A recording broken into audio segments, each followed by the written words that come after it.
voici la Kiddy Q1 Pro.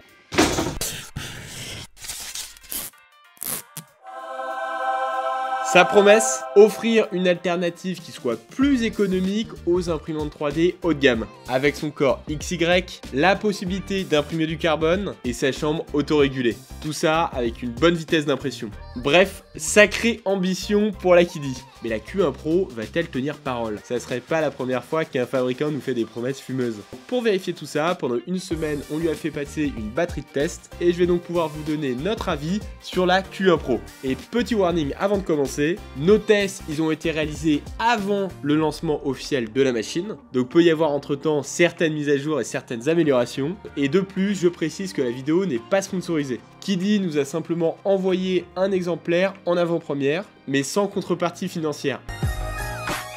Et cette imprimante, on va vous la faire gagner, donc pour savoir comment faire, regardez jusqu'à la fin de la vidéo. Allez, let's go!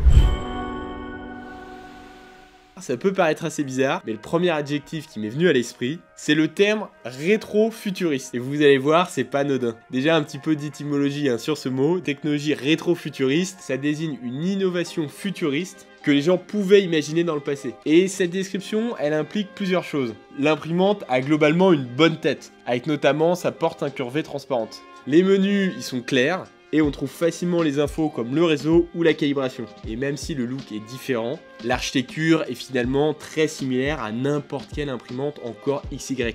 Mais à l'inverse, quand on regarde plus en détail la machine, c'est là qu'on voit le côté rétro. Disons que rétro, c'est le côté sympathique. Mais si je veux être totalement objectif, j'utiliserais plutôt le caractéristique cheap. Étant donné que le carénage de la machine est en plastique, le tube PTFE à l'arrière, il est pas bien fixé, et le porte-bobine, je vous en parle même pas, pareil super bancal, et j'ai clairement peur de le casser quand j'ajoute des bobines de plus d'1 kg. Vraiment, ce qu'on voit directement, c'est que le constructeur, il s'est pas cassé la tête à mettre des matériaux qualitatifs.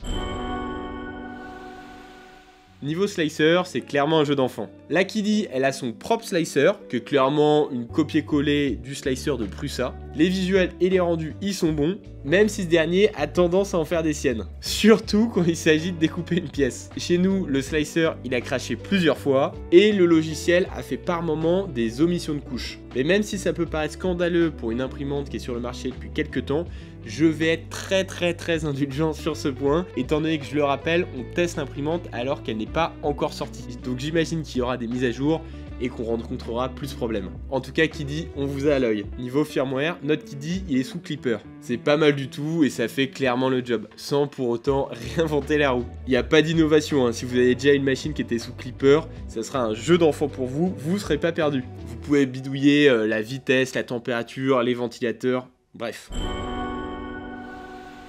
Passons ensuite aux équipements de la machine. L'ergonomie et l'emprise spatiale laissent clairement à désirer, notamment avec le porte-bobine qui est déporté sur le côté et qui prend davantage de place. Ils auraient pu le mettre au-dessus de l'imprimante, tout comme la connectivité USB qui dépasse de l'imprimante et ça fait un peu antenne satellite. La machine, elle possède aussi une caméra en 1080p, mais en réalité, je pense qu'ils ont rajouté un 0 de trop. Parce que je vous laisse voir à l'écran la qualité de l'image. Le tout à un prix de vente au moment où on tourne cette vidéo de 469 €, qui va être son prix en avant-première, pour un prix final à 599 €. L'imprimante se positionne donc sur une machine ultra économique pour une machine encore XY. Je compare par exemple dans le même type de modèle avec la K1C qui est elle aussi une machine qui est déjà assez abordable et qui est vendue à l'heure où je tourne cette vidéo 659 €. La Kiddy, elle propose son propre système d'auto-calibration, mais clairement il est pas incroyable. Ce qui fait qu'on est obligé de repasser dessus pour finir la calibration nous-mêmes. Et franchement je trouve ça très limite vu les standards actuels dans le monde de l'impression 3D. On avait d'ailleurs déjà rencontré ce problème avec d'autres Kiddy et déjà à l'époque on avait été extrêmement déçus. Il semblerait que Kiddy n'imprime pas de ses erreurs. Donc clairement ce souci ça disqualifie directement la Q1 Pro comme une imprimante destinée aux débutants. Et je vous parle même pas du tube PTFE avec lequel vous allez devoir vous battre pour sortir votre filament après l'impression. C'est vraiment une horreur. La tête d'extrusion de cette machine peut extruder de la matière jusqu'à 350 degrés. Donc c'est vraiment une température qui est vachement importante. Faut bien se dire que sur cette gamme de prix, on dépasse rarement les 300 degrés. Sur le papier, c'est vachement intéressant parce que si on a une plus haute température d'impression, on va donc pouvoir imprimer davantage de matière. Mais en réalité, des matières qu'on va pouvoir imprimer entre 300 et 350 degrés vont nécessiter des plateaux chauffants à haute température. Là, le plateau qu'on a ne peut monter qu'à 120 degrés. Et si vous voulez imprimer une matière industrielle comme du PEC, là, on va avoir besoin d'un plateau à 200 degrés, donc ça ne le fera pas, même si on peut extruder cette matière à 340 degrés. Donc bon, 120 degrés pour un plateau, c'est vraiment top. Dites-vous que la X1 Carbone, elle monte jusqu'à 110, si je dis pas de bêtises, mais finalement, on risque de pas vraiment s'en servir. On a quand même testé l'impression haute température en montant la machine à 290 degrés pour imprimer du filament chargé en carbone, en imprimant ce châssis de drone qu'on avait d'ailleurs utilisé dans une autre vidéo. Et franchement, l'impression est très clean. Ensuite, j'aborde un petit peu la question des matières d'impression. Donc évidemment, vous pouvez imprimer du PLA. Et pour l'ABS, comme toujours, c'est une matière qui est plus complexe à imprimer. Et heureusement, vous le voyez, l'imprimante est fermée et possède une température qui est autorégulée. Et ça va nous permettre d'imprimer cette matière. Même si l'imprimante est fermée, on a néanmoins des vapeurs d'ABS étant donné que l'imprimante n'est pas totalement hermétique. Et pour le TPU, on a testé au départ les profils qui étaient proposés par le slicer.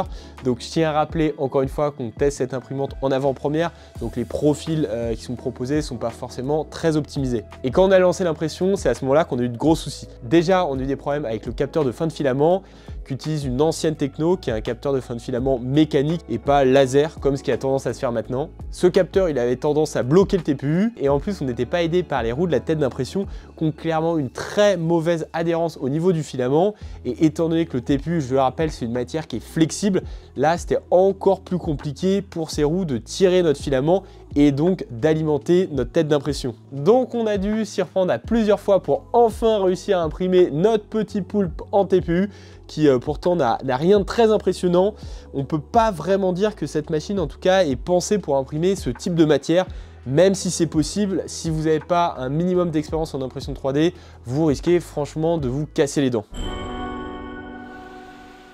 Maintenant, abordons le côté user-friendly de la machine. Notre chère petite Kiddy, elle est dotée d'un Baby Step.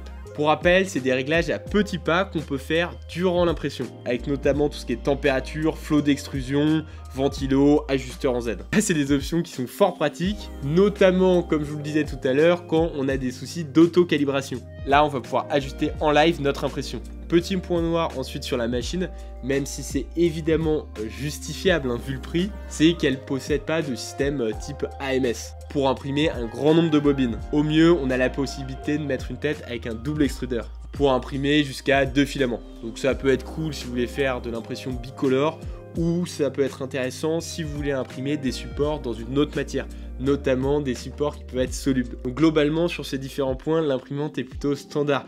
Il n'y a pas d'aspect très révolutionnaire malheureusement. Petite interlude pour annoncer le gagnant de la dernière review, qui repart avec la Neptune 4 Max. Bravo à toi! Et comme c'est cool de savoir utiliser une imprimante 3D, mais c'est mieux de savoir s'en servir, je vous rappelle qu'on propose des formations en individuel à l'impression 3D et à la CAO 3D. Allez faire un tour sur notre site si jamais ça vous intéresse.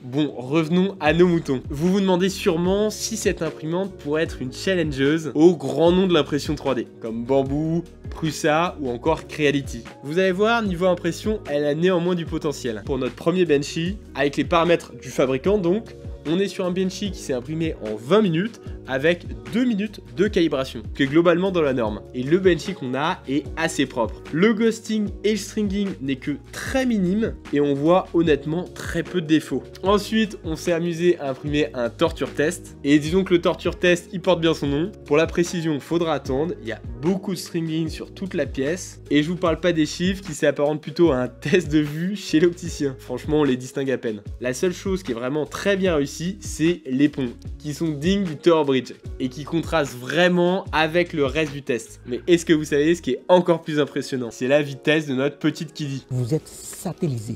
Vous êtes dans un autre monde. On a donc testé la vitesse max annoncée par le constructeur. C'est toujours la partie où les marques aiment le plus édulcorer la réalité. Ils mettent en avant des chiffres qui sont incroyables en se disant que personne ne va vérifier. Mais avis aux petits malins, ne sous-estimez pas notre détermination. La vitesse max annoncée par le fabricant, 600 mm/s, ce qui est ma foi en train de devenir la nouvelle norme pour les imprimantes en Core XY, même si en réalité, dans la majorité des impressions 3D qu'on va lancer, on pourra ni utiliser la vitesse et l'accélération max de l'imprimante. On s'est donc amusé à faire le test, on a commencé à 250 mm/s sur les premières couches pour pousser au maximum, donc à 500 mm/s. Et pour le coup, notre Kiddy, elle s'en sort plutôt pas mal. Il n'y a aucun défaut jusqu'à 450 mm/s et c'est qu'à 500 mm/s que la sous-extrusion commence à pointer le bout de son nez. Donc est-ce que l'imprimante arrive à vitesse max? Non, mais presque. Et en comparaison avec d'autres machines, je pense par exemple avec la K1, le résultat est vraiment bien. Et par rapport à des machines plus haut de gamme comme la X1 Carbone, franchement, la Kiddy a pas à rougir. La pièce, elle est quasiment parfaite, malgré vraiment des coutures très légèrement visibles. Et la dernière couche, évidemment, qui est ratée malheureusement. Je dirais donc que sur le point de la vitesse, c'est un triomphe. L'imprimante, elle se distingue par sa discrétion. Ici, c'est un point qui est facilement gagné. On enregistre un bruit moyen de 58 décibels avec le couvercle qui est ouvert et de 54 quand l'imprimante est fermée.